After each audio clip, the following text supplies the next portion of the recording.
comrades and friends, I think that we can all agree that capitalism cannot recover in any way helpful to the majority of people or the ecology on the planet. But what is the price of letting capitalism drag on indefinitely? It's a cost already being paid by people living atop the Marcellus Shale, a rock formation spanning New York, Pennsylvania, Ohio, and West Virginia, containing 500 trillion cubic feet of natural gas, worth trillions of dollars. A gas industry spokesman called the Marcellus Shale, shale gal, a perfect storm for maximizing profits. Eager to exploit that gas, the industry isn't letting a little thing like harming the planet get in its way. Hydraulic fracking, an environmental disaster waiting to happen, may be coming soon to a place near you. Developed by Halliburton, fracking involves injecting millions of gallons of water containing toxic and carcinogenic chemicals into shale formations to release natural gas. Wells are being fracked in 70 countries. Nearly 1 million wells can be found in 38 states across the U.S. It is estimated that from 50,000 to 250,000 new wells could be drilled in the Marcellus Shale. About half the fracking fluid returns to the surface as wastewater that may also contain radioactive particles. Wastewater is trucked off or stored in open-air pits on site to evaporate. In Pennsylvania, wastewater is now being dumped along highways for weed control. Spills of frac fluid occur daily. Because the Energy Policy Act of 2005 exempts hydraulic fracturing from regulations, no one knows exactly what chemicals are in fracking fluid, but people do know their effect. They can light their tap water on fire. Their water wells are permanently poisoned. People are experiencing nausea, skin rashes, and brain and nerve disorders. Over 10,000 wells, gas wells, target Fort Worth, built near schools and playgrounds. 25% of the children in northern Texas have asthma. The state average is 7%. There have been major fish kills, animals dying. Once pristine forest areas of Colorado are completely industrialized. Methane gas bubbles up in the Susquehanna River, a major tributary in the Delaware watershed, source of drinking water for New York City. This environmental damage may be irreparable.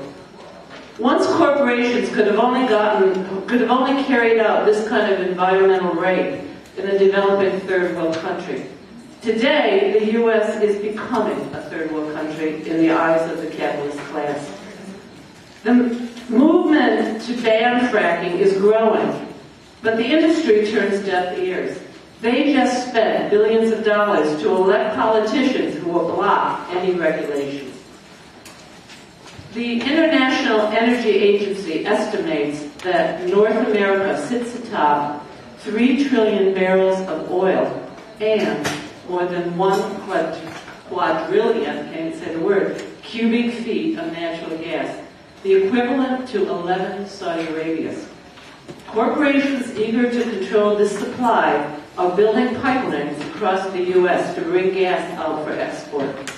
Chevron Corporation just entered the Marcellus Shale arena, paying $4.3 billion for Atlas Energy. Range Resources sold off holdings in Texas's Barnett Shale to invest $1.2 billion in Marcellus, describing it as, quote, the new frontier, end quote. Exxon, Shell, Schlumberger all pay top price to take over smaller local companies.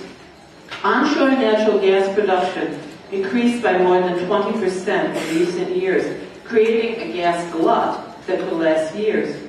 Overproduction is already driving prices down. Federal regulation could potentially create an incentive for more drilling because the cost of gas might rise. But under capitalism, exploitation of labor during production is the key to making profits. In Pennsylvania, gas companies lined the pockets of politicians to stop a tax on gas. They gave over $1 million to Governor-elect Tom Corbett, who quickly reciprocated by appointing Christine Toretti, owner of SW Jack Drilling, to his transitional team. Corbett promises to rescind a recent gubernatorial executive order against leasing 800,000 more acres of state forest land for drilling. He backs legislation allowing companies to drill even when landowners refuse to sign leases. The gas industry also wants the state to overrule local prohibitions against drilling, like an important ban signed this week by the Pittsburgh City Council. Flush with the victories of pro-drilling candidates, Karl Rove told a conference of drillers in Pittsburgh, quote, "They sure as heck won't be able to pass climate change legislation," end quote. "Climate's wrong," Rove said. Yeah. Fortunately, a lot of people reject this notion. While Rove and his buddies licked their chops inside the convention hall, several hundred anti-fracking demonstrators rallied outside. They represent a growing anti-fracking movement that is uniting young and old, rural and urban, communists and conservatives, who are continuing to stay active despite being spied on by the Pennsylvania Homeland Security and labeled as, quote, potential terrorist threats to the industry. The anti-drilling movement faces serious problems. In rural towns, industry has pitted worker against worker, taking advantage of high unemployment and severe poverty to pressure people into leasing their land for gas wells that in turn are poisoning their neighbors' water. The industry claimed fracking creates jobs, but those jobs are non-union. To really grow, this movement must raise demands for jobs and against union busting. The bosses see only profits. They don't care that fracking causes suffering. They ignore safe alternative energy in favor of controlling global gas. I want to end on a quote from a young speaker at the Pittsburgh rally against fracking. She said, "We need to shut this capitalist system down, this capitalist circus down," to which I would add, and to build a workers' will to replace it.